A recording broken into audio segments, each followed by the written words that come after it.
আল্লাহ সুবহানাহু ওয়া তাআলা আমাদের একটা বন্ধনের কথা উল্লেখ করেছেন, ইন্নামাল মুমিনুনা ইখওয়াহ।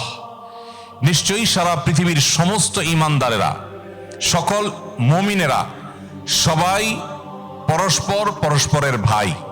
একজন মানুষ তার আপন ভাইকে যেরকম ভাই মনে করে, একজন অপরিচিত, ভিনদেশী, ভিন্ন ভাষার, ভিন্ন পরিচয়ের, যার সাথে হয়তো ব্যক্তিগত আপনার পরিচয় নেই, শুধুমাত্র তিনি মুসলিম, আপনিও মুসলিম, তিনি ঈমানদার, আপনিও ঈমানদার, এই সূত্রে আপনারা পরস্পর পরস্পরের ভাই, আমরা পরস্পর পরস্পরের ভাই। এই তিনটি শব্দ, ইন্নামাল মুমিনুনা ইখওয়াহ, নিশ্চয়ই সন্দেহাতীতভাবে সকল ঈমানদারেরা ভাই। এখানে আমাদের বিশাল বড় একটা আইডেন্টিটির কথা আল্লাহ উল্লেখ করেছেন, আমাদের বিশাল বড় একটা পরিচয়ের কথা উল্লেখ করেছেন, এবং এই আয়াতের মধ্যে আল্লাহ তাআলা আমাদের একটা বিশাল বড় দায়িত্বের দিকে ইঙ্গিত করেছেন।